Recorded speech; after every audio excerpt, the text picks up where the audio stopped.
The Gospel according to Mark.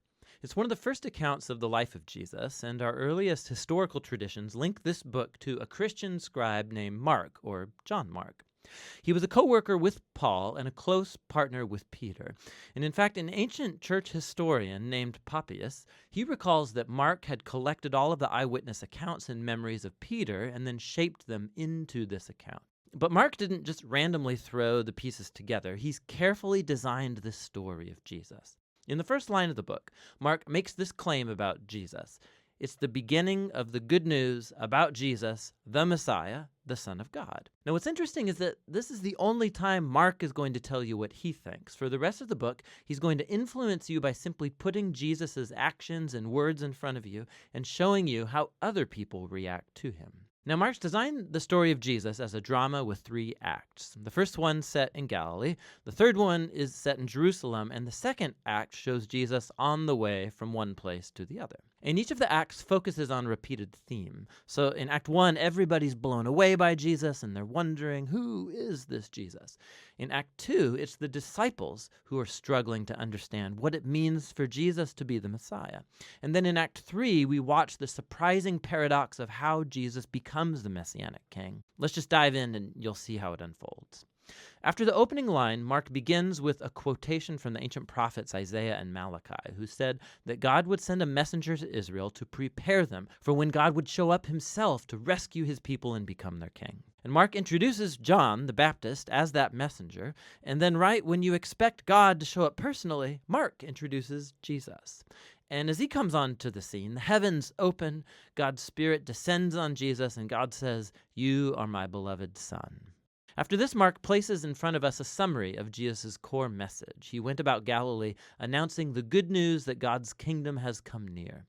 Jesus is carrying forward the story from the Old Testament scriptures about God's rescue operation for his world. Through Jesus, God is restoring his reign over the world by confronting and defeating evil and its hold on people's lives, and then by inviting them to live under his reign by following Jesus. From here, Mark's given us a big block of stories showing us Jesus' power as he brings God's kingdom. He goes about healing people whose bodies are sick or broken or under the oppression of dark spiritual powers. And Jesus even does something that for Jewish people only God has the right to do. He forgives people's sins. And Jesus' actions here produce lots of different responses. So some people follow him and become his disciples. Other people don't know what to think, and still others reject him completely, especially Israel's leaders who accuse him of blaspheming God and being empowered by evil. But Jesus isn't surprised by these responses. In fact, he draws attention to it. In chapter 4, Mark has collected many of Jesus' parables about the hidden, mysterious nature of God's kingdom. And Jesus says that his message is like seed falling on different types of soil. Some are receptive, some are not. Or it's like a mustard seed that's very tiny. It seems insignificant, but then it grows huge and surprises everyone. Jesus' point is that he really is the Messiah, bringing God's kingdom, but it doesn't look like what anybody expected. And this growing confusion about Jesus among the crowds is connected to a key idea Mark emphasizes at the end of Act 1, that even among Jesus' disciples there's confusion. Even they are struggling to grasp who Jesus really is, and that brings us to Act 2. It begins with a crucial conversation. Jesus takes the disciples aside and he asks, "Who do you all say that I am?" And Peter speaks up saying, "You're the Messiah." But it becomes clear that for Peter, this means that Jesus is a victorious military king from the line of David who will rescue Israel from the Romans. But for Jesus to be the Messiah means that he's the suffering servant king of Isaiah 53, who will bring God's rule by giving up his life in Jerusalem. And the disciples, they don't get it. They think following King Jesus is going to mean fame and status and importance, and Jesus makes it clear that following him is actually like dying, like carrying your own cross. It means rejecting violence and pride and selfishness and giving one's life out for others in acts of service and love. He has the same conversation with them 2 more times, and it all culminates in Jesus' important statement that the Son of Man did not come to be served, but to become a servant and give his life as a ransom for many. The disciples still don't get it. They respond in confusion and fear. And so here in Act 2, Mark has placed another key story that echoes the book's introduction. Jesus takes 3 of his disciples up to a mountain, and he's suddenly transformed. He's radiating with light and glory, and a cloud envelops them. Now, this is just like the glory of the God of Israel that showed up long ago on Mount Sinai. And then the 2 prophets who stood in God's presence on Mount Sinai, Moses and Elijah, they appear next to Jesus as God announces again, "This is my beloved Son." Now, by placing this story in the middle of all these conversations in Act 2, Mark is making an astounding claim that Jesus, God's Son, is the physical embodiment of God's own glory. And in Jesus, the glorious God of Israel is going to become king by suffering and dying for the sins of his own people. It's a puzzling claim that confuses and scares the disciples as they leave the mountain. Which brings us to Act 3. Jesus makes a very public royal entry into Jerusalem for Passover. People are hailing him as the Messiah. Then he enters into the temple courtyard and he asserts his royal authority by running out the thieves and crooks and stopping the sacrificial system. Then this kicks off a whole week of Jesus debating and confronting the leaders of Israel, condemning their hypocrisy, and so they set in motion a plan to have him killed. And Jesus warns his disciples, predicting that Jerusalem and its temple will be destroyed within a generation, and his disciples will be persecuted just like him, until he returns one day to bring God's kingdom fully over the world. And it all leads up to the final night. Jesus has his last Passover meal with the disciples, a symbolic meal that told the story of Israel's liberation from slavery through the death of the Passover lamb.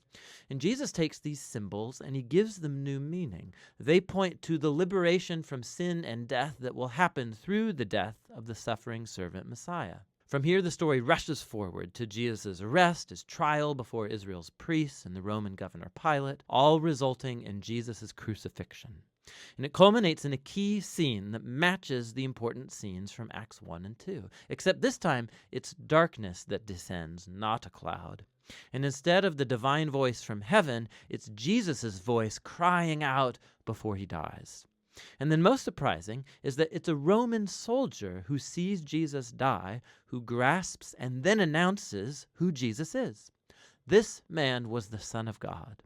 He's the first person in the story to recognize the story's shocking claim about Jesus' identity, that it's the crucified Son of God who's the Messiah, Jesus of Nazareth, who died for his friends and for his enemies. After this, Jesus' body is placed in a tomb, and on the first day of the new week, 2 women from his disciples come to the tomb, and they discover that the tomb is empty, the stone's rolled away, and an angelic man informs them that Jesus isn't here, that he's risen from the dead. And so he orders them to go and tell this good news to the other disciples, that Jesus is alive, that he'll meet them back up in Galilee. And the women, they're freaked out. Mark says that they fled from the tomb in terror, telling no one, for they were afraid. And that's how the book ends, with Jesus' disciples showing the same kind of fear and confusion that concluded Acts 2 and 1. Now, if you look in your Bible, you'll see that the Gospel of Mark has more to its ending, where Jesus appears, he speaks to his disciples, but there's also a note there telling you that that ending is not part of the original book, that it's only found in later, less reliable manuscripts. Now, it's possible that the original ending got lost, or that Mark actually never finished writing his account, but it's more likely that this abrupt ending is intentional to make a point. The entire story has focused on the shocking claim that puzzled Jesus' disciples from beginning to end, that it's the suffering, crucified, and risen Jesus who's the Messiah, the Son of God. That God's love and upside-down kingdom were revealed as Jesus died for the sins of the world. And so this story ends without closure, and it forces you, the reader, to grapple with this very strange and scandalous claim about Jesus. And are you going to run away like the women? Or are you going to recognize Jesus as your king and go and tell the good news? And only you can answer that question. And that's what the Gospel of Mark is all about.